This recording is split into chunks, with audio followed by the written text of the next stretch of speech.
Helo, Sian dwi o Adweitheg Sian Elen. Dwi'n mam prysur i drio blant a 19 mis yn ôl penderfynais hyfforddi fel adweithegydd. Dwi'n gweithio yma yng Nghatre ar fferm teuluol fy ngŵr yn Farmers sydd rhwng Llanymddyfri a Llambed a dwi'n gweithio o amgylch anghenion y plant. Beth ydy adweitheg? Reflexology? Wel, mae'n therapi cyflenwol, sef complementary therapy. Ac mae'n gallu cael ei wneud ar y draed, y dwylo, y wyneb neu'r clistiau.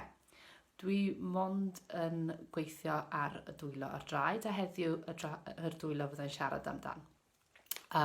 Mae'n theori ydy bod reflexes neu adrannau penodol o'r llaw yn cyd-fynd ar hanner corff a dyn ni'n gallu gweithio ar hein wedyn i helpu i'r ardaloedd yma gweithio chydig yn well. Mae o'n therapi sydd wedi bod o gwmpas ers amser maith ac mae'n rhywbeth really nice i cael. Mae'n really ymlaciol. Heddiw, dwi'n mynd i dangos sequence bach iddo chi sy'n gallu helpu chi gyda pryder, straen ac jyst i ymlacio. Fydd o ar eich dwylo, ydych chi'n gallu gwneud eich hunain. A'r unig peth ydych chi angen ydy chydig o hand cream, ond dydy hyn ddim yn hanfodol, mae jyst yn helpu'r bysedd symud o amgylch y dwylo.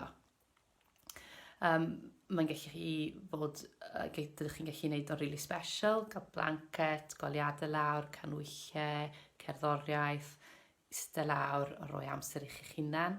Neu os ydych chi'n person really brysur, allwch chi wneud o yn y car yn weithio i'r plant dod allan o ysgol, neu gwers dawnsio, neu yn y nos gyda teledu ymlaen.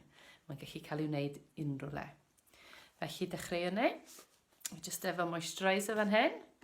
Don't be special, just yn hand cream special, mae just angen rhywbeth i helpu symud y dwylo. So ni just yn masajo hwnna fewn i'r dwylo, reit i fyny'r breichiau. Yn barod, dylech chi dechrau teimlo bod chi'n ymlacio chydig.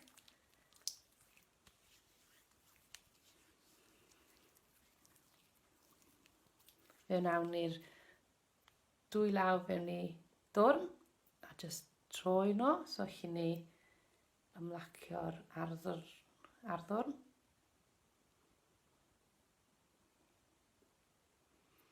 Wedyn ymestyn y bysedd, dwylo at ei gilydd, plygu'r bysedd a just gwthio y llaw yn ôl, a'r llaw arall yn ôl ac ymlaen. A wedyn ei cylch bach gyda nhw. Os oes yna unrhyw clician, dim byd i poeni am, mae'n just yr arddwrn yn ymlacio. Ni'n mynd i gweithio ar y llaw dde chwith i dechrau, gan defnyddio'r llaw dde i gweithio, a wedyn nawn ni'r llaw dde. So, os newch chi, allwch chi wneud hyn ar pilo neu ar eich gôl, lap, neu dwi'n mynd i dal o fyny i chi cael gweld. Ond y mwy cyfforddus i wneud o fel hyn ar eich hunan.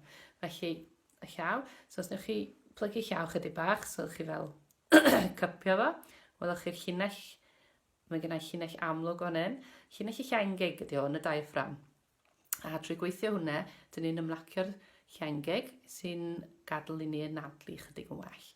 So, dyn ni just defnyddio'r bawd, pwyso lawr, rhyddhau'r pwysau, symud ymlaen chydig bach. Pwysau lawr, rhyddhau, symud ymlaen.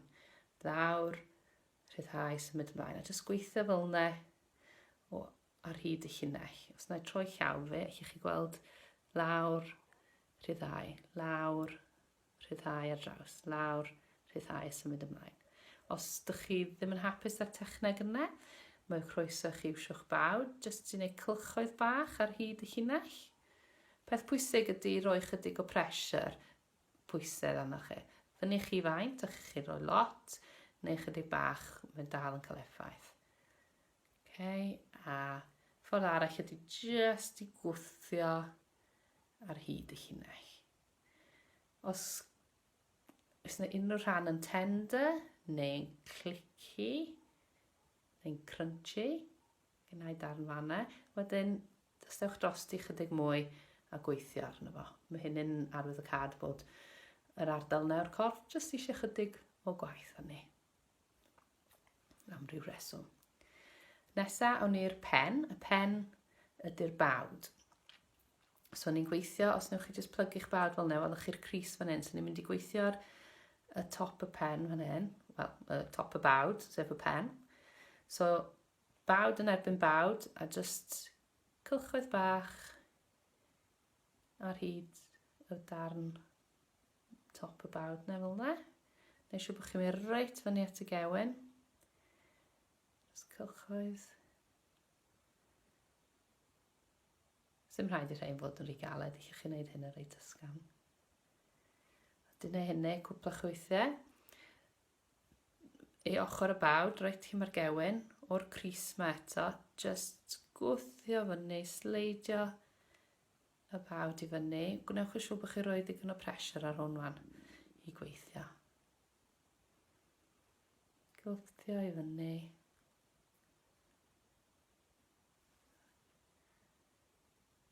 A wedyn, yr un peth eto, ond yn mynd ar ei lawr.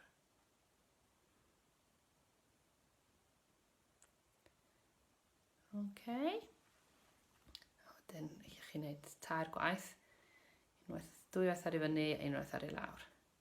Reit fyny at y gewyn. Sori, mae bawd fi'n slipio braidd gyda gormod y cream. Right. Wedyn, y bys gynta, plygu, chi gweld knuckle gwaelod ma, yn erbyn, a rili gwthio fewn efo fo. Be mae hwn yn neud? Mae hwn yn gweithio ar yr glans. Yr glans ydy'r pethau sy'n rheoli'n hormonau, so reit bwysig. A mae hwn yn jyst neud siŵr bod ni'n cyrraedd fewn o'n dwfn at yr reflexes yna. Wch chi teimlo hwnna? Hwnna, a chi teimlo crunch o hwnna, so ni'n cario ymlaen gweithio. Right. Lot o tensiwn yn gallu dal yn yr gwddwg a'r ysgwydd, so nawn ni gweithio ar heina nesaf. So mae'r gwddwg just o dan y Cris ma fan hyn, so ni wedi gwneud y pen, ni symud ar y gwddwg gwan. So nawn ni just efo'r bys gweithio ar draws fan e tair gwaith. Diolch bwys o gwbl pa ffordd ych chi'n mynd. Neu hwnna ti tair gwaith. Wedyn, mi nawn ni symud i'r ysgwydd. So mae'r ysgwydd fan hyn. O dan y bys bach, welwch chi llinell y llangig fan hyn, a meddyliwch llinell yn mynd rhwng yr bys bach a'r trydydd bys, a na'r ardal dyn ni'n gweithio ar fan hyn. So, just gweithio i fyny. Os oes yna unrhyw tender spots, debygol o fod fan hyn, a ni'n gallu fanna tender i fi. So, ni'n gweithio chydig mwy ar hwnna. A just gweithio ar hyd fanna, allwch chi wneud y cylchoedd hefyd. Fanna rili yn tender, i sortio hwnna i mi. Okay, so just gweithiwch ar hyd fanna tan bod chi'n teimlo. Chi wedyn i digon, gyda clic bach fanna hefyd. Right, awn ni nesaf at yr adrenal. Mae'r adrenal gland y reflex fan hyn. Felly, i ffindio fo, os newch chi mynd ar bawd ar hyd, sori, tri cael camera i gweld, lawr fan hyn.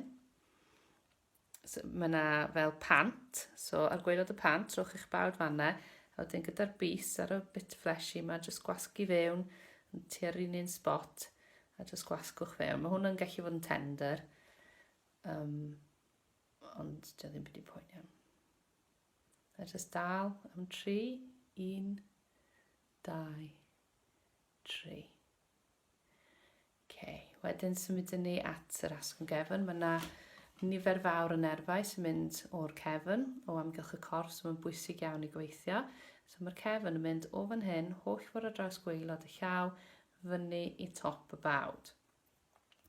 Felly gyda'r cerdded eto, just mynd ar hyd, fanna, reit fyny i'r top y bawd.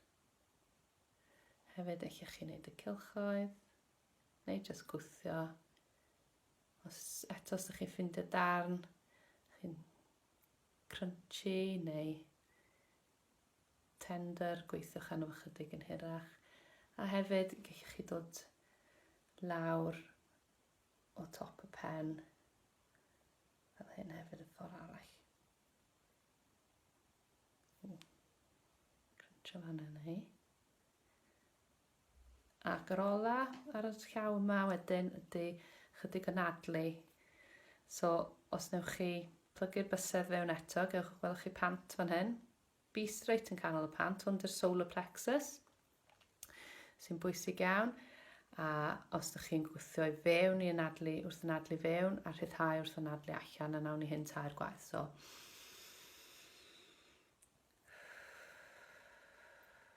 So gwthio i fewn, wrth anadlu fewn, rhyddhau, wrth anadlu allan.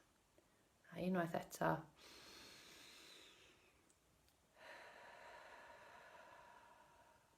A dyna ni am y llaw chwith. Symud ni ymlaen wan i'r llaw dde.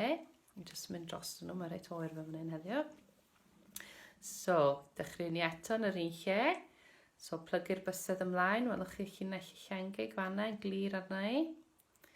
So, ni jyst yn gwthio ar hyd y llinell yna tair gwaith. Dwi'n bwys pa ffordd, ydych chi'n mynd. Allwch chi hefyd wneud efo'r bys os mae'n haws.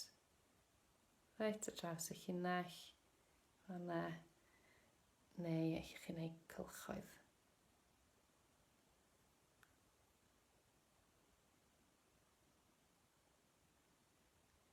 Wedyn, os ydych chi'n cofio symud ni i'r pen, sef y bawd.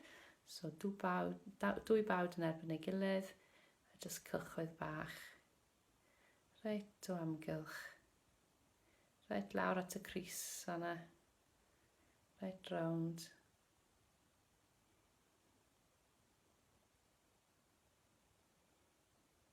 Wedyn gan ddefnyddio'r bawd, ni'n gweithio ar ei fyny. So, reit rownd at ochr y gewyn, reit fyny, reit i'r top, a jyst gwthio, so o'r llinell y crys, ne, so o'r llinell crys fan hyn, jyst gweithio holl ffordd fyny, fel ne, holl ffordd rownd, a wedyn, eich ni'n mynd lawr hefyd.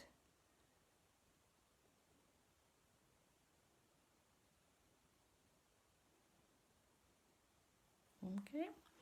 Wedyn, o'n i'n defnyddio'r knuckle ar y bys yma, a jyst gwthio fewn yn galed i'r bawd i wneud siŵr bod ni'n neud yr glans. So, dwfn fewn. Okay. A hyd y llinell. Nesa, awn ni lawr i'r gwddwg, felly'r llinell yma o dan y crys. Hwna tair gwaith. Chi'n neud hwnna efo bawd neu bys. Wedyn, symud ni i'r ysgwydd. So mae'r ysgwydd fan hyn o dan y bys bach. Gofiwch, a'r llinell y llengig a fyny rhwng. So jyst gweithiwch ar ei fyny, ar ei lawr, ar draws. Mewn cylchoedd. So, unrhyw spots neu ardaloedd chi'n teimlo'n tender, jyst gweithiwch arno nhw chydig hirach fan ydy mi, aw. Felly chi jyst dal fewn a rhoi pwysau arno fo hefyd. Chydig o pressure a dal fewn yn pethau hefyd ar y spots tender. Alright. So, bysedd yn gallu cael ei defnyddio hefyd. Tueddol defnyddio'r bawd achos mae'n haws rhoi pwysau pressure fewn ar yr bawd. Ond be bynnag sy'n haws i chi. Fanna. Jyst mynd i dal hwnna myned.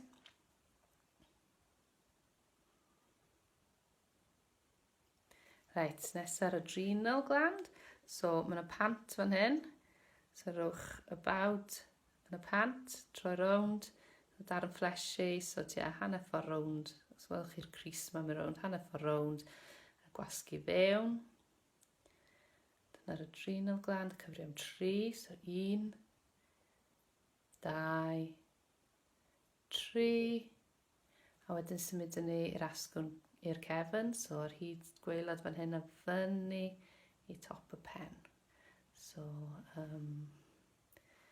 wneud cerdded y bawd.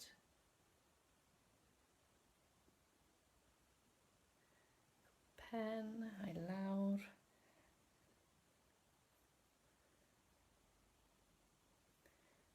Draws. A ni cylch droi hefyd efo cylchoedd bach efo hefyd.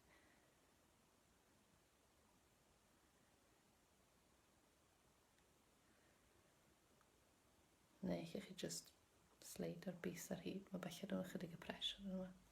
Cofiwch unrhyw spots tender, ewch y gweithio, allwch chi just gwasgu yn fo neu gweithiwch allan. Ac wedyn, i'r anadlu eto fo'r solar plexus, so just plygwch y bus chydig bach, with y bawd yn ffitio yn y pant na. So gwthio fewn wrth anadlu fewn. A rhyddhau wrth anadlu allan. Fewn.